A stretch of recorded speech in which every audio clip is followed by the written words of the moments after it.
Okay.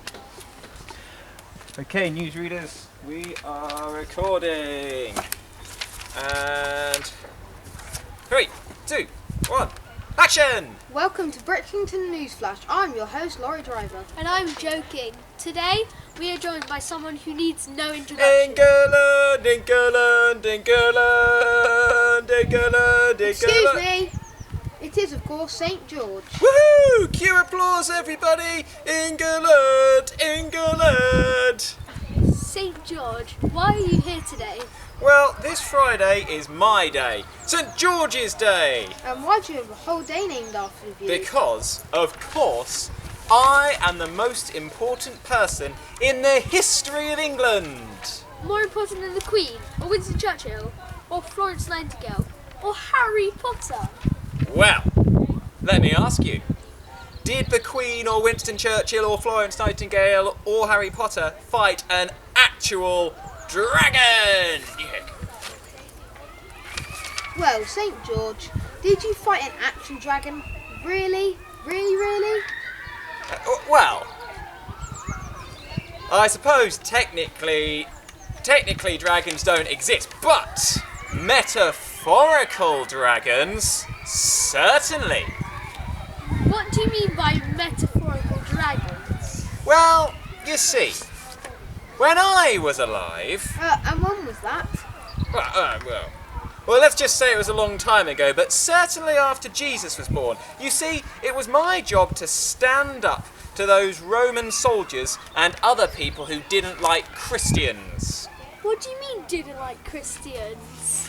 Well, when Christians first started worshipping Jesus, you see, there were lots of people who hated and feared Christians because they were doing something different. And sometimes, when people are scared of something, they try to squash it. So, many Christians were persecuted. Persecuted? What does persecuted mean? Persecuted means treated very badly. They were driven out of society, or sometimes even killed, until I came along anyway. I made it my business to stand up for Christians and save the day. And why did you only stand up for Christians in England? England? I didn't! English people love me because of my bravery and willingness to stand up for what I believe in. So England made me their patron saint. What's a patron saint? Does that mean you support Southampton? Well, no, they're named after Saint Mary. You can interview her another time. They are awesome, though, obviously. No, a saint is someone believed to have conducted miracles. And a patron saint is when a country adopts a particular saint as their most important saint. Handy fact, folks, Scotland's patron saint is St. Andrew, Wales is St. David, and Ireland is St. Patrick. There might be a quiz on those later. Yes, they are all great saints too, but did they fight a dragon? No, but neither did you. A metaphorical dragon! Anyway, I'm not just England's patron saint, I am also patron saint of Canada, Russia, Greece, Georgia, Ethiopia, and loads of others.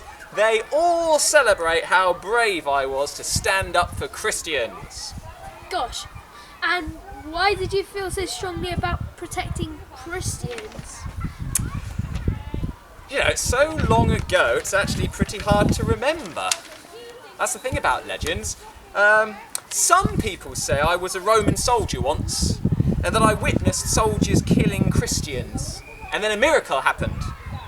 Crowns descended from the heavens onto the heads of the Christians. It was a message from God. Speaking of messages, do you have any messages for our viewers today, St. George? Why not? Well, as you've all been so good, I'll treat you to a prayer. Please join in. And you can say Amen at the end if you'd like to. I'd bow your heads if I were you. It's not very often you get St. George to lead your prayer. On St. George's Day on Friday, let us remember that St. George fought a giant, fire-breathing, terrifying, metaphorical dragon. He stood up to those who persecuted people for their ideas and beliefs. Help us to stand up for what we believe in and to tolerate the beliefs of others, even if they're different from our own. Amen. Amen. Thank you, St. George. And thank you to everyone. It's goodbye from me, Lorry Driver. And from me, Joe King. And from me, oh, when the saints go marching in, oh, when the saints go marching in.